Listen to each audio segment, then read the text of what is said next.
மதுரை மேலூருக்கு பக்கத்தில் ஒரு கிராமங்க. இது ஒரு குக்கிராமம். இந்த கிராமத்தில் ஒரு தனி வீடு.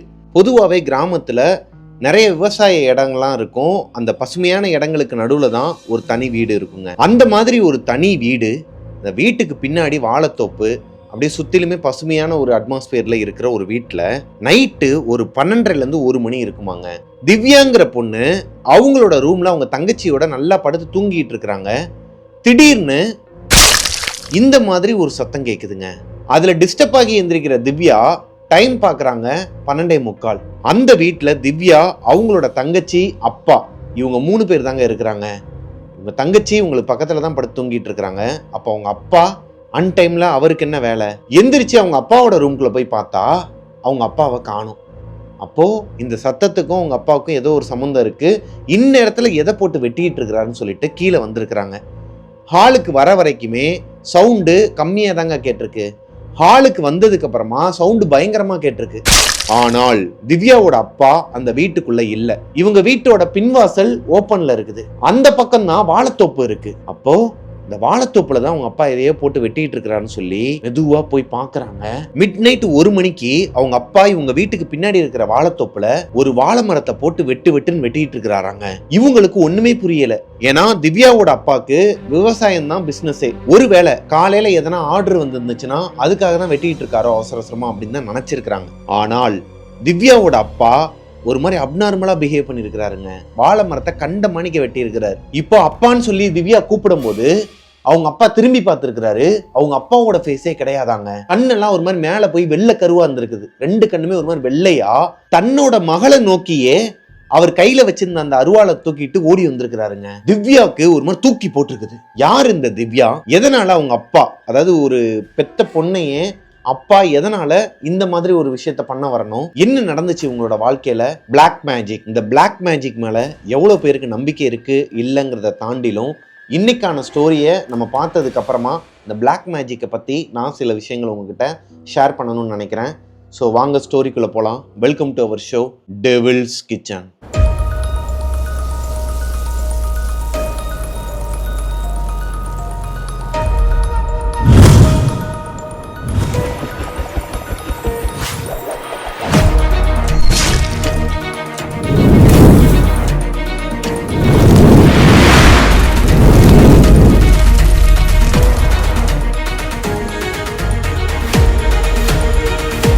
ஹலோ கோஸ்டிஸ், நான் உங்களோட பிரபாகரன். இன்னைக்கு நம்ம பார்க்க போற ஸ்டோரியை எனக்கு இன்ஸ்டாகிராம்ல அனுப்பின பொண்ணோட பேரு திவ்யா. திவ்யாவோட தங்கச்சி பேரு இந்து. இந்த இந்துங்கிற பொண்ணு பிறந்ததுக்கு அப்புறமா ஆஃப்டர் 1 இயருக்கு அப்புறமா தான் அவங்க அம்மா தவறிடுறாங்க. ஸோ சின்ன வயசுலேருந்தே இவங்க அப்பாவோட அரவணைப்பில் தான் இந்த 2 பொண்ணுங்களுமே வளர்றாங்க.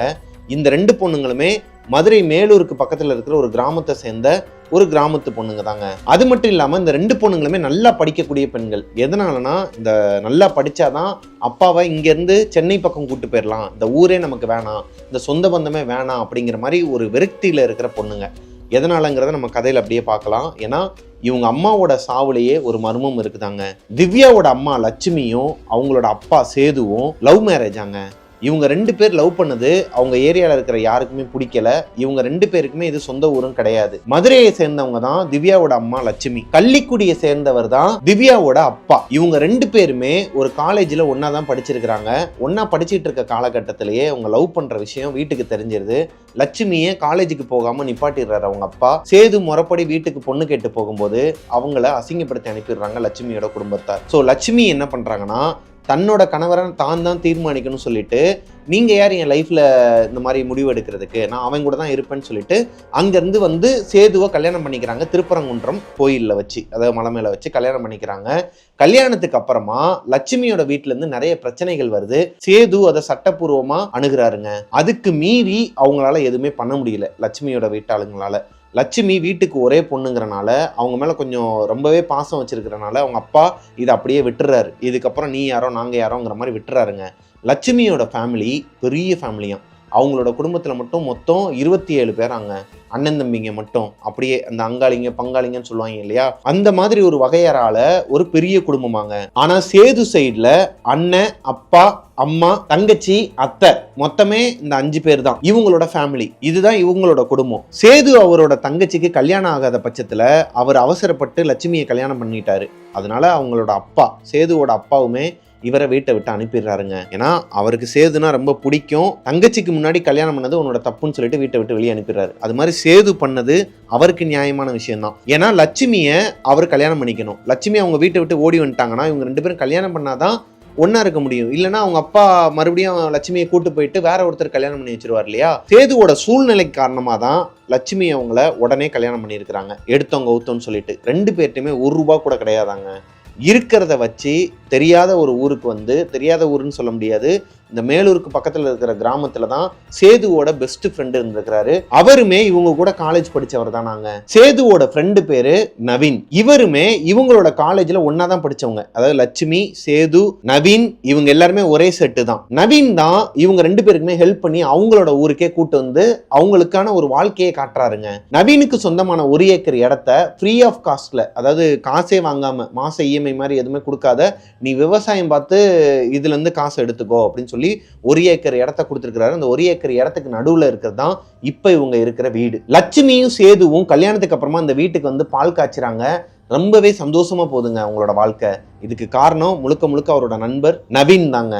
என்னதான் நவீன் வந்து சேதுக்கு அவரோட இடத்த ஃப்ரீயா கொடுத்தாலும், அதாவது நீ ஒரு வருஷத்துக்கு குத்தகைக்கு எடுத்துக்க அப்படின்னு சொல்லிட்டு ஒரு லீஸுக்கு கொடுப்பாங்க இல்லையா, அதை காசு வாங்காமையே கொடுத்துருக்கிறாரு தன்னோட நண்பனுக்காக. நண்பன் வந்து ஃப்ரீயா தானே கொடுத்துருக்கிறான்னு சொல்லிட்டு ஒரு அலட்சியப்படுத்தாம சேதுவுமே அவரால் முடிஞ்ச அளவுக்கு எஃபோர்ட் போட்டு அந்த இடத்த டபுள் ஆக்கியிருக்காருங்க. காலப்போக்கில் அந்த இடத்த தன்னோட நண்பர்கிட்ட காசு கொடுத்தே வாங்குற நிலைமைக்கு வந்துடுறாரு சேது. அது மட்டும் இல்லாம லட்சுமி சும்மா இல்லாம டெய்லரிங்லாம் அவங்களுக்கு நல்லாவே வருமாங்க. ஸோ அந்த ஊர்லேயுமே டெய்லரிங் ஷாப் வந்து அந்த அளவுக்கு கிடையாது, ஒன்றே ஒன்று தான் இருக்குது, அதுவும் வயசான ஒருத்தர் தான் வச்சிருக்காருங்கிறத புரிஞ்சுக்கிறாங்க. ஸோ டெய்லரிங் ஒன்று ஆரம்பிக்கிறாங்க. அவங்களுக்குமே பிஸ்னஸ் நல்லா போய்கிட்டு இருக்கு, டெவலப் ஆகி. கிராமத்து சைடில் வந்து சொல்லவே வேணாம், டெய்லரிங்க்கு வந்துட்டு அடுத்தடுத்து வேலை வந்துக்கிட்டே தான் இருக்குன்னு வச்சுக்கோங்களேன். அந்த மாதிரி இவங்க 2 பேரும், ஹஸ்பண்ட் அண்ட் ஒய்ஃப் 2 பேரும் சேர்ந்து சுயமாக உழைச்சி ₹1 கூட தன்னோட வீட்டிலேருந்து வாங்காமல் வாழ்ந்து காட்டியிருக்கிறாங்க. இந்த வீட்டையும் வாங்கிடுறாங்க, இந்த இடத்தையும் வாங்கிடுறாங்க. நம்மளோட லைஃப் ஏதோ ஒரு ஊர்ல ஆரம்பிச்சு ஏதோ ஒரு ஊர்ல இருக்கிற ஒரு பொண்ணை மீட் பண்ண வைக்கும், அந்த பொண்ணை கல்யாணம் பண்ண வைக்கும். நம்மளோட வாழ்க்கையை விதி தீர்மானிச்சு நம்மளோட லைஃப் நல்லா போய்கிட்டு இருக்குங்க. நல்லா போய்கிட்டு இருக்குதே, இவங்களோட வாழ்க்கையில எதனா ஒரு கல்லை போட்டு எரியுமேன்னு சொல்லிட்டு சொந்தக்கார பயலுகன்னு சொல்லிட்டு ஒரு 4 பேர் உள்ள வருவாங்க. அதாவது நான் எல்லாரையும் மென்ஷன் பண்ணல, நீங்க தப்பா எடுத்துக்காதீங்க, ஒரு சிலர் தான் நான் மென்ஷன் பண்றேன். அந்த மாதிரி ஒரு 4 பேர் இவங்க இருக்கிற அந்த கிராமத்துக்கு வேற யாரோ ஒருத்தரோட வீட்டுக்கு பத்திரிக்கை வைக்க வராங்க. அந்த டைம்ல இவங்கள பார்த்துடுறாங்க, லட்சுமியை பார்த்துடுறாங்க. கடைவீதியிலேருந்து லட்சுமி நடந்து போயிட்டு இருக்கும்போது அவங்கள பார்த்துட்டு இங்கே தான் இருக்கிறா போலன்னு சொல்லி அவங்கள ஃபாலோ பண்ணி போனது மட்டும் இல்லாமல் அவங்க வீட்டுக்கு போயிட்டு, என்னம்மா லட்சுமி இப்படி வாழ்ந்துக்கிட்டு இருக்கேம்மா, நீ எப்பேற்பட்ட பொண்ணுமா, உங்களோட வீட்டில் வந்து அரண்மனை மாதிரி இருக்குமேம்மா, நீ ராணி மாதிரி இருக்கீமேன்னு சொல்லும்போது, இங்கே எனக்கு என்ன குறை, என்னோட இடம் அது, 1.5 ஏக்கர் நாங்கள் வாங்கி போட்டிருக்கோம், இந்த வீடு எங்களோட தான், எங்களோட பேரில் தான் இருக்குது, இங்கே நான் ராணியாக தான் இருக்கிறேன், என் புருஷன் வந்து என்னை நல்லா தான் பார்த்துக்கிறான்னு சொல்லும்போது அப்போ தான் தெரிஞ்சிருக்குது போட்டு வாங்கியிருக்கிறாங்க. அட இப்போ இவ்வளோ நல்லா இருக்கிறாளாவ, ஊரில் பார்த்தியா அவங்க அப்பனே வந்து கல்யாணம் பண்ணி வச்சிருந்தாலும் இப்படி வச்சிருக்க மாட்டான் போல, சொந்தமாக வீடு வாங்குற அளவுக்கு இதாக இருக்கிறாளம்மா, யாரையுமே கூப்பிடக்கூட இல்லை, சொந்தம்லாம் வேணானே முடிவு பண்ணிட்டீங்களா அப்படிங்கிற மாதிரி பேச, அப்படிலாம் யார் சித்தப்பா சொன்னால், நீங்கள் ஊருக்கு போயிட்டு நம்மளோட சொந்த பந்தங்களெல்லாம் கூப்பிட்டுட்டு ஒரு நாள் வாங்க, நாங்களே இந்த வீட்டை வந்து கொஞ்சம் ரெனோவேட் பண்ணலான்னுங்கிற ஐடியாவில் இருக்கிறோம், பழைய வீடு தான் இது, நாங்கள் வாங்கிட்டு கொஞ்சம் இந்த கடன் இல்லாமல் ரெனோவேட் பண்ணலான்ட்டு வந்து இப்போ சேர்த்து வச்சிட்டோம். அப்படியா, லோன் போடாமே வீடு ரெனோவேட் பண்ணுற அளவுக்கு வளர்ந்துட்டிங்களா, சரி ரொம்ப சந்தோஷம் அப்படின்னு சொல்லிட்டு கண்ணிலேயே எரிச்சிட்டு அங்கேருந்து கிளம்பி போயிருக்கிறாங்க. இந்த சொந்தக்கார பயலுகள்லாம் வீட்டுக்கு வந்துட்டு போய் அடுத்து ஒரு 2 மாசத்துல இவங்க கர்ப்பமா இருக்கிறாங்க. இந்த 2 மாசமே இவங்க சொந்தக்காரங்க யாருமே வரலையாம். அடுத்த வாரம் வந்துடுறோமான்னு சொல்லிட்டு போனவங்க இந்த ஊர் பக்கமே வரல. அதுவே லட்சுமியோட மனசுக்குள்ள உறுத்திக்கிட்டே இருக்குதுங்க. இப்போ மாசமா வேற இருக்கிறாங்க. ஒருவேளை நம்மளோட அம்மா அப்பா நம்மளோட சொந்த பந்தங்கள் எல்லாரும் இந்த வீட்டுக்கு வந்தாங்கன்னா எவ்வளோ நல்லா இருக்கும், நான் மாசமா வேற இருக்கிறேன், இதை அம்மா கிட்ட சொல்லணும் அப்படிங்கிற ஒரு ஏக்கம் லட்சுமியோட மனசுக்குள்ள இருக்குதுங்க. இதை புரிஞ்சுக்கிட்ட சேது என்ன பண்றாருன்னா, வாண்டடா அவங்களோட ஊருக்கு போறாரு. மதுரைக்கு போனது மட்டும் இல்லாம அவங்களோட வீட்டுக்கும் போயிட்டு பத்திரிக்கை வச்சுட்டு வராரு. இந்த மாதிரி நான் வீடை வந்து கிரகப்பிரவேசம் பண்ணுறோம், இன்னொரு ஒரு வாரத்தில் நாங்கள் வந்து ரெனோவேட் பண்ணி வீட்டை வந்து கிரகப்பிரவேசம் பண்ணுறோம், நீங்களாம் கண்டிப்பாக வரணுமாம்மா, சொந்த வீடு அப்படிங்கிற மாதிரி அவங்களோட மாமனார்கிட்டே போய் டைரெக்டாக பேச, அவருமே எதுவுமே பேசாமல் அங்கே வரேன் வரல எதுவுமே சொல்லாமல் விட்டுறாருங்க. ஆனால் அடுத்த ஒரு வாரம் கழிச்சு இந்த ஃபங்க்ஷன் அப்போ வாழை மரம்லாம் கெட்டி நவீன் அவங்களோட ஃபேமிலி, அதாவது சேதுவோட ஃப்ரெண்ட் இருக்கார் இல்லையா, இந்த இடத்த கொடுத்தார் இல்லையா, அவரோட ஃபேமிலி, அவருக்கு ஒரு பெண் குழந்தை இருக்குதான். இப்போ இவர் சேது லட்சுமி வந்து மாசமா இருக்கிறாங்க, 2 மாசம். இப்போ இவங்களோட ஃபேமிலியிலேருந்து எல்லாருமே வந்திருக்கிறாங்க. கிட்டத்தட்ட ஒரு 4 அம்பாசிடர் இருக்காரு, 2-3 லாரிக்கு ஆட்கள்லாம் வந்திருக்கிறாங்க. வந்தது மட்டும் இல்லாமல் இவங்க வீடே ஒரு மாதிரி கிராண்டா, ஒரு மாதிரி கலகலன்னு நிறைஞ்சு போயிருக்குது. லட்சுமியுமே ரொம்ப ஹாப்பியாக இருக்கிறாங்க. இதுக்கு காரணம் சேதுதாங்கிறது லட்சுமிக்கு தெரியாது. லட்சுமி என்ன நினச்சிட்டு இருக்கிறாங்கன்னா, ஒரு வாரத்துக்கு அப்புறம் வரேன்னு சொன்ன சொந்தக்காரங்க கரெக்டாக நம்ம இந்த மாதிரி ஒரு ஃபங்க்ஷனுக்கு வந்துட்டாங்க, ஏதோ தெரிஞ்சுக்கிட்டு வந்துட்டாங்க. ஏன்னா சேது வந்து ரொம்ப கராரான ஆள், யாருக்கிட்டையுமே, அதாவது தன்னை ஒருத்தர் அசிங்கப்படுத்துகிறாங்கன்னா அது தன்னோட பெத்த அப்பாவாகவே இருந்தாலும் சுயமரியாதையை விரும்புகிற ஒரு பர்சன் தான் சேதுவாங்க. அப்படி இருக்கும் பட்சத்தில் அவங்களோட அப்பாவும் அவங்க சொந்தக்காரங்க எல்லாருமே சேதுவை ரொம்ப தப்பாலாம் பேசியிருக்கிறாங்க. இவர் ஒன்றுத்துக்குமே ஆகாதவருங்கிற மாதிரி தான் ட்ரீட் பண்ணியிருக்கிறாங்க. அதனாலேயே சேது அவங்க அப்பா அம்மா கிட்டலாம் பேச மாட்டாருங்கிற ஒரு மைண்ட் செட்டில் தான் இருந்திருக்கிறாங்க. ஆனால் இந்த வீட்டு ஃபங்க்ஷனுக்கு எல்லாரும் வந்ததுக்கப்புறம் தான் தெரிஞ்சிருக்குது, சேது தான் அவங்கள கூப்பிட்டுருக்கிறாரு. லாஸ்ட்டாக அந்த வீட்டை விட்டு கிளம்பும்போது அவங்க அப்பாவே சொல்லிட்டு போயிடுறாரு, மாப்பிள்ள நீங்கள் கூப்பிட்டீங்க, நான் வந்துட்டேன், என்னோட கடமையை முடிச்சிட்டேன், அடுத்து வளகாப்புக்கு கூப்பிடுங்க, நான் கண்டிப்பாக வந்துடுவேங்கிற மாதிரி சொல்லிட்டு கிளம்பியிருக்கிறாரு. நல்லா போயிருக்குதுங்க ஃபங்க்ஷன். அன்னைக்கு நைட்டு 11:30 மணி இருக்குமா, இந்த கண்ணாடியெல்லாம் போட்டு உடைக்கிற மாதிரி ஒரு சவுண்டு கேட்டுக்குதுங்க. சேது பதறி அடிச்சுட்டு எந்திரிக்கிறாரு. எந்திரிக்கும் போது இந்த மாதிரி மேகமூட்டமா ஒரு மாதிரி இடி மின்னலுமா இருந்திருக்குதுங்க. பக்கத்துல லட்சுமி இல்ல. ரெஸ்ட் ரூம் ஓபன் பண்ணி பார்த்திருக்கிறாரு, அங்கேயும் லட்சுமி இல்ல. இந்த சத்தம் வேற பயங்கரமா கேட்டிருக்கு, கண்ணாடி வளையல உடைக்கிற மாதிரி. என்னடா சொல்லிட்டு கீழே போய் பார்த்தா ஹால்ல லட்சுமி மட்டும் தனியா உட்கார்ந்துகிட்டு மேல பாத்துக்கிட்டே, அதாவது மேல அந்த சீலிங் இருக்கு இல்லையா, இந்த சீலிங் ஃபேனை பார்த்த மாதிரி கழுத்தை மட்டும் மேல தூக்கிக்கிட்டு அப்படியே ஒரு மாதிரி உட்கார்ந்து இருந்திருக்காங்க. ஏமா இங்க வந்து உட்கார்ந்துருக்குன்னு சொல்லிட்டு அவர் கிட்டக்க வரும்போது அவங்க ரெஸ்பான்ஸே இல்லையாங்க. இந்த முஸ்லிம்ஸ் வந்து இப்ப தொழுவாங்க இல்லையா, தொழுவும் போது இப்படி முட்டி போட்டுட்டு இங்கே மேலே இப்படி பார்ப்பாங்க இல்லையா, லைக் இதே மாதிரி ஒரு பொசிஷனில் மேலே பார்த்த மாதிரி உட்காந்துக்கிட்டே இருக்கிறாங்க. தலையை ஆட்டையே மாட்டுறாங்க. இவர் பேசுறதுக்கு ரெஸ்பான்ஸ் இல்லை. இவருக்கு பயமாக இருந்திருக்குதுங்க சேதுக்கு. லட்சுமி, ஏன்னா மாசமா இருக்கிறாங்க லட்சுமி. மெதுவா கிட்டக்க வந்திருக்கிறாரு. கிட்டக்க வந்து கை வைக்கும் போது டக்குன்னு பதறி அடிச்சுட்டு அழுக ஆரம்பிச்சிருக்கிறாங்க. என்னமாச்சுன்னு சொல்லி கேட்கும் போது ஒண்ணுமே சொல்லலையாங்க. ஏங்க ஒரு கெட்ட கனவுங்க, என்னைய வந்து யாரோ ஒருத்தவங்க வான்னு சொல்லிட்டு கூப்பிடுற மாதிரியே இருக்கு, நான் வந்து கீழே இறங்கி வரேன். எங்க மேலே ரூமில் இருக்கிறாங்க, இவங்க ஃபர்ஸ்ட் ஃப்ளோரில் தான் இவங்களோட ரூம் இருக்கும், 2 ரூம் இருக்கும், அதில் ஒரு ரூமில் தான் இவங்க படுத்து தூங்கிட்டு இருக்கிறாங்க. அங்கேருந்து இறங்கி ஹாலுக்கு வந்திருக்கிறாங்க. ஹாலில் இந்த சோஃபாங்க, இந்த உட்டன் சோஃபான்னு சொல்லுவாங்க இல்லையா, அந்த மாதிரியான ஒரு சோஃபா தான் போட்டுருப்பாங்க. ஆப்போசிட்டில் டிவி இருக்கும். இதுக்கு நடுவில் டீப்பாயெல்லாம் கிடையாது. அங்கே தான் கார்பெட் மாதிரி ஒன்று போட்டு வச்சிருப்பாங்களாம், அது மேலே தான் இவங்க உட்காந்துட்டு இருந்திருக்கிறாங்க. இது எல்லாமே கனவுல வந்துச்சுங்க. யாரோ ஒருத்தவங்க கூப்பிட்டாங்க நான் கீழே வர மாதிரின்னு சொல்லிட்டு சுற்றி முற்றி பார்த்துட்டு ஒரு மாதிரி அலறி அடிச்சு அழுதுருக்குறாங்க. மறுபடியும் பதட்டப்பட்டிருக்கிறாங்க. என்னாச்சுமா ஒன்றும் இல்லைம்மா, நான் தான் இருக்கிறேன்னு சொல்லும்போது, எங்க நம்ம ரூம்ல தானங்க இருக்கணும் நாம, அப்ப எனக்கு நடந்தது கனவு இல்லையா, உண்மையாவே யாரோ ஒருத்தவங்க என்னை கூப்பிட்டாங்களா, நான் உண்மையாவே மேலேருந்து இறங்கி கீழே வந்துட்டேனா, நீங்க இப்பதான் வந்தீங்களான்னு சொல்லிட்டு அழுக ஆரம்பிச்சிருக்காங்க. அதெல்லாம் ஒன்றும் இல்லைம்மா, உனக்கு ஞாபகம் மறதி ஆயிடுச்சுன்னு நினைக்கிறேன், நம்ம 2 பேரும் டிவி பார்த்துட்டு கீழே தான் சோஃபால படுத்திருந்தோம், நீ வந்து திடீர்னு எந்திரிச்சு இப்போ உட்காந்துருக்கிற, கனவுல இருந்து எந்திரிச்சு உட்காந்துருக்கிற, அவ்வளவுதான் சொல்லிட்டு அவங்கள காம் டவுன் பண்ணியிருக்கிறாரு, அப்படியே சமாளிச்சிருக்கிறாருங்க. ஆனால் அன்னைக்கு நைட்டு முழுக்க சேதுக்கு தூக்கமே கிடையாது. இவ்வளவு நாளா நல்லா வாழ்ந்துகிட்டு இருந்தாங்க. இருக்கதை வச்சு ஹஸ்பண்ட் அண்ட் ஒய்ஃப் 2 பேர் சேர்ந்து ஒரு குறிக்கோளோட வாழ்ந்துக்கிட்டு அவங்களோட கோலை அச்சீவ் பண்ணதுக்கு அப்புறமா, சொந்தக்காரங்க எல்லாருமே உள்ள வந்ததுக்கு அப்புறமா இவங்களோட வாழ்க்கை தலைகீழ மாறிடுச்சா? ஒருவேளை லட்சுமியோட அப்பா இன்னுமே கோவத்துல தான் இருக்கிறாரா? ஒருவேளை சேதுவோட அப்பா அம்மா அவங்க சைட்ல இருந்து யாருன்னா எதனா வச்சிருப்பாங்களா? ஏன்னா சேதுக்கு இந்த செய்வின பில்லி சூனிய மேல நம்பிக்கை அதிகங்க. அவர் வளர்ந்தது ஒரு கிராமத்துல. இந்த கிராமத்துல சின்ன வயசுலேருந்தே ஏகப்பட்ட விஷயங்களை பார்த்துருக்கிறார். நல்லா இருந்த ஒரு குடும்பத்தை தரிசா கொண்டு வந்த எவ்வளவோ விஷயங்களை அவர் பார்த்துருக்கிறாரு. அது போக இந்த கோடாங்கின்னு சொல்லுவாங்க இல்லையா, சாமியாடி விஷயங்கள்லாம் சொல்லுவாங்க. இந்த ஜாதகம் பார்க்குறவங்க அவங்க இல்லாமல் நிறைய பேர் இருப்பாங்களாம் அவங்களோட ஊர் சைட்லாம். சொல்லவே வேணாம், அந்த சோழி போட்டு பார்க்குறது இந்த மாதிரிலாம் இருப்பாங்க இல்லையா, அங்கெல்லாம் நிறைய எக்ஸ்பீரியன்ஸ் இருக்குதாங்க. இவங்க குடும்பத்துலேருந்தே நிறையா போய் பார்ப்பாங்களாம், வாரத்துக்கு ஒரு தடவை போய் பார்ப்பாங்களாம். அதனாலேயோ என்னவோ சேதுவோட மைண்டுக்குள்ள ஒருவேளை தன்னோட மனைவிக்கு யாருன்னா ஒருத்தவங்க சூனியம் செய்வின இந்த மாதிரி வச்சுட்டாங்களா, நம்ம நல்லா இருக்கிறது பிடிக்காம, இது லட்சுமி வீட்டு சைட்லேருந்து தான் நடக்குதா இல்லை நம்ம வீட்டு சைட்லேருந்து நடக்குதான்னு சொல்லிட்டு மண்டையை போட்டு உருட்டிகிட்டு இருக்கிறார். இப்போது நல்லா தூங்கிட்டு இருந்த லட்சுமி மறுபடியும் மிட் நைட் ஒரு 2-2:30க்கெல்லாம் கை கால்லாம் ஒரு மாதிரி உதற ஆரம்பிச்சிருக்குதுங்க. கை கால்லாம் ஒரு மாதிரி இந்த ஃபிக்ஸ் வந்தா பண்ணுவாங்க இல்லையா, அந்த மாதிரி உதற ஆரம்பிச்சிருக்குது. இவர் கையை பிடிச்சிருக்கிறாரு. கையை பிடிச்சாலும் இவரையும் சேர்த்து ஆட்டுறாங்களாம் கட்டிலில் படுத்துக்கிட்டு. ஃபிக்ஸ் வந்திருக்குமோன்னு நினைச்சிட்டு கையில ஒரு இரும்பு எடுத்து கொடுத்துருக்கிறாரு. கொஞ்ச நேரத்துல நார்மல் ஆகிட்டு அப்படியே படுத்து தூங்கிட்டாங்களாங்க. ஆனால் அவங்களுக்கு காய்ச்சல் கொதிக்குது. ஃபீவர் எப்படினாலும் ஒரு 100 டிகிரிக்கு மேலே தான் இருக்குமா, அந்த அளவுக்கு கொதிக்குது. மாசமா வேற இருக்கிறாங்க. ஹாஸ்பிட்டலும் நியர்பையில் கிடையாது. இவங்க கிட்ட ஒரே ஒரு பைக் மட்டும்தான் இருக்குது. அந்த பைக்கில் இப்போதைக்கு இவங்கள அன்கான்சியஸாக இருக்கிறவங்கள தூக்கிட்டும் போக முடியாது. தன்னோட நண்பர் நவீனுக்கு ஃபோன் பண்ணுறாருங்க 2-2:30க்கு. நவீனும் ஒரு 3 மிஸ்டு காலுக்கு அப்புறமா ஃபோன் எடுக்கிறாருங்க. இந்த மாதிரி நடந்ததை சொல்லும்போது, டேய் இதுக்கு தாண்டா சொன்னேன் அவங்க வீட்டாளுங்க கிட்ட, நீ போய் பத்திரிக்கை வைக்காத, யாரையும் கூப்பிடாதுன்னு. இல்லடா அவளோட சந்தோஷத்துக்காண்டி தான் பண்ணேன், சரி இரு நான் வரேன்னு சொல்லிட்டு நவீன் வந்திருக்கிறாருங்க. நவீன் கிட்ட கார் இருக்குதாங்க. ஸோ நவீனோட காரை எடுத்துட்டு வராரு. மிட் நைட் 3 மணிக்கு லட்சுமியை கூப்பிட்டுக்கிட்டு ஹாஸ்பிட்டல் போயிருக்கிறாங்க. ஹாஸ்பிட்டலுக்கு போனா லட்சுமியோட உடம்பு கொதிக்கவே இல்லையா, நார்மலா இருந்திருக்கிறாங்க. டாக்டருமே கேட்டிருக்கிறாங்க, என்ன பிரச்சனை, நல்லா தானே இருக்கிறாங்க, நார்மலா தான் இருக்கிறாங்க, குழந்தைக்கு எந்த ப்ராப்ளமும் இல்லையே, ஏன் இங்க கூட்டு வந்தீங்கன்னு கேட்கும்போது சொல்றாங்க, ஃபீவரிஷா இருந்துச்சு, திடீர்னு வந்து ஃபிக்ஸ் இந்த மாதிரி பண்ணாங்க, அன்டைம்ல எந்திரிச்சு வந்து கீழே உட்காந்து மேலேயே பார்த்துட்டு இருந்தாங்க, ஏதோ கெட்ட கனவுன்னு சொன்னாங்க.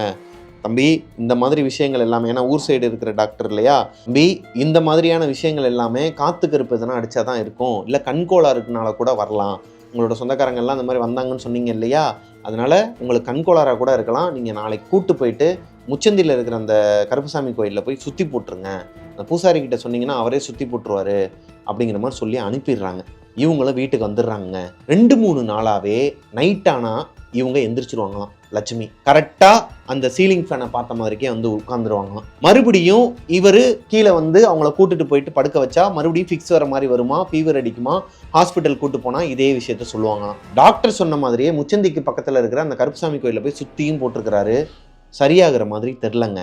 இப்போ சேதுக்கு நல்லாவே தெரிஞ்சிருச்சு, இவங்க வீட்டில் ஏதோ ஒரு செய்வின கோளாறு இருக்கு, இவங்களோட வைஃப் மேலே ஏதோ ஒரு ஏவலை ஏவி விட்டுருக்கானுங்க.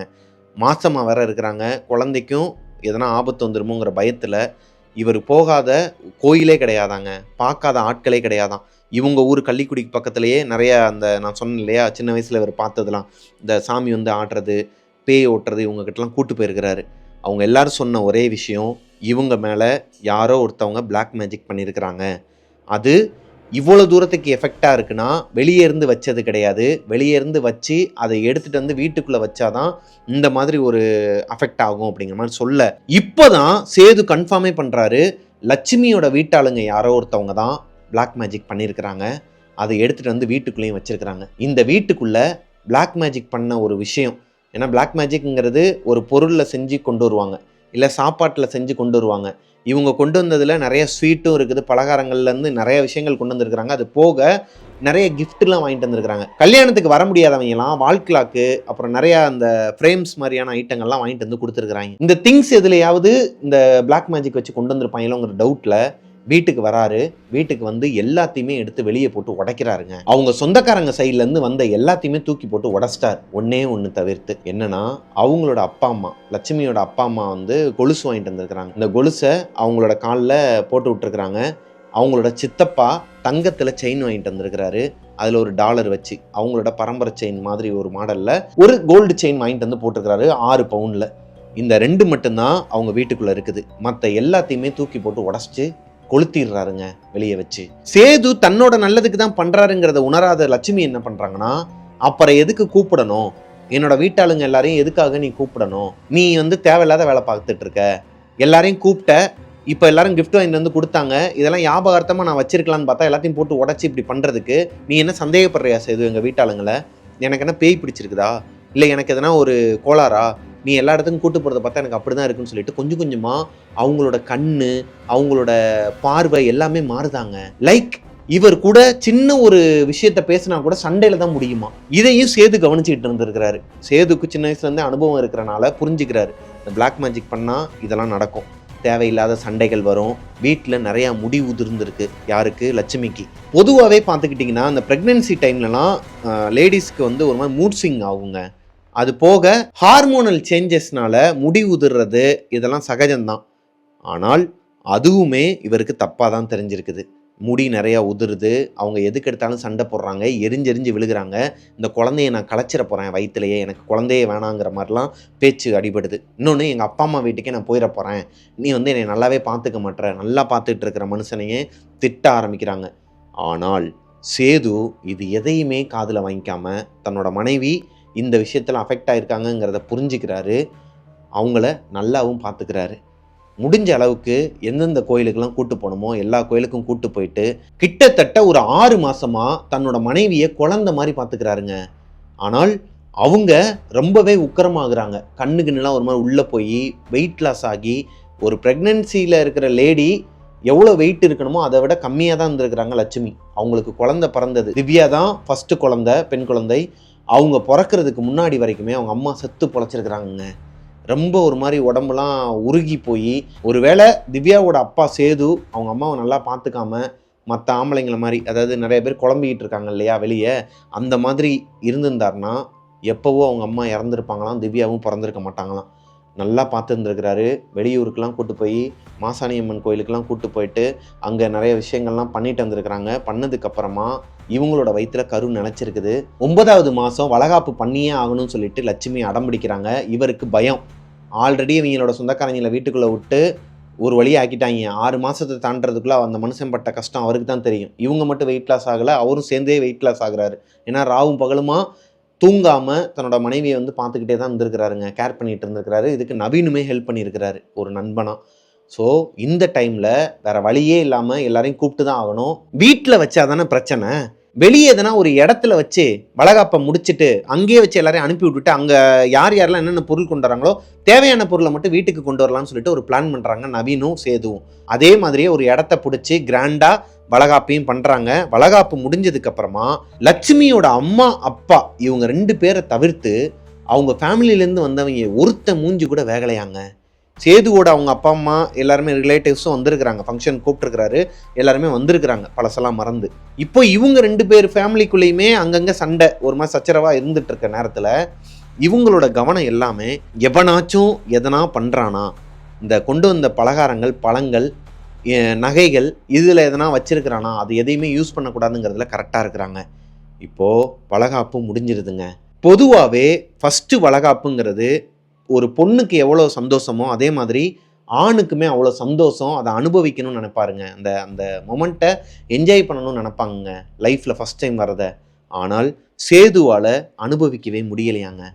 எவன் எங்கே போகிறான், என்ன பண்ணுறான், ஒய்ஃபுக்கு எதனா வந்து கொடுத்துட்றானுங்களா சாப்பிடுன்னு சொல்லிட்டு பக்கத்துலேயே நின்றுக்கிட்டு எல்லாரையும் கவனிச்சுக்கிட்டு நவீனும் அவரோட நண்பர் நவீனும் பக்கத்துலேயே நின்றுக்கிட்டு கவனிச்சுக்கிட்டு இருந்திருக்கிறாங்க. அன்றைக்கி ஃபங்க்ஷன் முடிஞ்சதுக்கப்புறமா வீட்டுக்கு வந்துடுறாங்க. கிட்டத்தட்ட அந்த ஃபங்க்ஷன் நடந்து அடுத்த ஒரு 10 நாளில் குழந்தையும் பிறந்துருதுங்க. இந்த 10 நாளும் அவங்க பட்ட கஷ்டம் இருக்குதே, சொல்கிறதுக்கு வார்த்தையே கிடையாதாங்க. அவங்க அம்மா வந்து திடீர்னு ஃபிக்ஸ் வந்த மாதிரி பண்ணுவாங்களாம். நிறமாச கர்ப்பிணிக்கு ஃபிக்ஸ் வந்தால் என்னங்க ஆகும்? ஆனால் அவங்களுக்கு ஃபிக்ஸ் வரலை. எதனால் அப்படி ஆகுதுன்னே தெரில. உடம்பு டாக்டர்கிட்ட கூட்டு போனாலும் எப்பயும் போல தான் சொல்கிறாங்க, இவங்க நார்மலாக தான் இருக்கிறாங்க, நல்லா தான் இருக்கிறாங்க, பேபியும் நல்லா தான் இருக்குது, நீங்கள் தான் என்ன சொல்கிறீங்க, மறுபடியும் அந்த கோயில் கூட்டு போப்பா, சுற்றி போடுப்பா, இந்த மாதிரி தான் சொல்கிறாங்களாம். என்ன பண்ணுறேன்னே தெரியாமல் அந்த நேரத்தில் தான் இவருக்கு தர்காவில் இருக்கிற ஒரு பாய் ஹெல்ப் பண்ணியிருக்கிறாருங்க. அந்த பாய் இல்லைன்னா இன்னைக்கு திவ்யா கிடையாதான். திருச்சிக்கும் மேலூருக்கும் நடுவில் ஒரு ஊர். அங்கே இந்த ஊரை மென்ஷன் பண்ண வேணான்னு சொல்லிட்டாங்க. அங்கே ஒரு பாய் இருக்கிறாராம். இந்த பாய் வீட்டில் இருந்தே ஊரில் இந்த பயந்த கோளாறு, பேய் பிடிச்சிருக்கவங்க இவங்களுக்கெல்லாம் வந்து ஹெல்ப் பண்ணுற ஒரு பாயாங்க. அவர்கிட்ட கயிறு போட்டால் சரியாயிடும், அதை கயிறு கட்டி விடுவார், சரியாயிடும், தண்ணி தெளிச்சு விடுவார், ஓதி விடுவார், சூறா ஓதுவார் அப்படிங்கிற மாதிரி நவீனுக்கு ஒரு செய்தி வருது வேற ஒரு ஃப்ரெண்டு மூலயமா. இப்போ சேதுக்கிட்ட அந்த விஷயத்த சொல்கிறாரு. பயமாக இருக்கு மாப்பிள்ள, இன்னும் ஒரு வாரத்தில் குழந்தை பிறக்க போகுது, உன்னால் எவ்வளோ தூரத்துக்கு பார்க்க முடியும், எவனோ ஏதோ பண்ணிட்டான், கூப்பிடக்கூடாத ஆட்களெல்லாம் கூப்பிட்டு வச்சு இப்போ தேவையில்லாமல் என்ன பண்ணுறதுன்னு தெரியாமல் முழிச்சிக்கிட்டு இருக்க, இந்த மாதிரி ஒரு பாய் இருக்கிறாராம், என் கூட வா, காரில் அந்த பிள்ளையை கூப்பிட்டு போயிட்டு வரலாங்கும் போது, டேய் நிறமாச கர்ப்பிணி, ஒரு வாரத்தில் டெலிவரி எப்போ வேணாலும் ஆகலான்னு சொல்லியிருக்கிறாங்க, இந்த நேரத்தில் நீ வெளியூர் கூப்பிட்டு போகலாங்கிறியடா, எனக்கு சரியா படலன்னு இருக்கிறாரு. இல்லைடா நான் சொல்கிறத கேளு, இந்த பிள்ளையை அங்கே கூப்பிட்டு போனால் சரியாயிடும்னு சொல்லிட்டு விடிய காலையில் ஒரு 6-6:30க்கெல்லாம் காரை எடுத்துகிட்டு வந்துடுறாரு நவீன் சேதுவோட வீட்டுக்கு. லட்சுமியை கிளம்ப சொல்லிட்டு, ஏன்னா இந்த பாயை பார்க்க போகிறோன்னு தெரிஞ்சால் லட்சுமிக்கு கண்டிப்பாக பிடிக்காது, வரமாட்டாங்கன்னு சொல்லிட்டு வேற மாதிரி பொய் சொல்லி தான் கூப்பிட்டு போகிறாங்க. பக்கத்தில் ஒரு கோயில் இருக்குது, அங்கே போயிட்டு வந்துடலாம்னு சொல்லி காரில் நவீன் சொன்னால் இந்த மாதிரி அவங்களோட குலதெய்வம் கோயிலுக்கு பக்கத்துலேயே இருக்குதான், இந்த சாமியை போய் பார்த்துட்டு இருந்தலாம், திருச்சிக்கு முன்னாடி ஒரு ஊர்லன்னு சொல்லி தான் பொய் சொல்லி தான் கூப்பிட்டு வராங்க. லட்சுமி, சேது, நவீன் 3 பேரும் காரில் ஏறி காரை ஸ்டார்ட் பண்ணும்போது கார் ஸ்டார்ட் ஆகலையாங்க.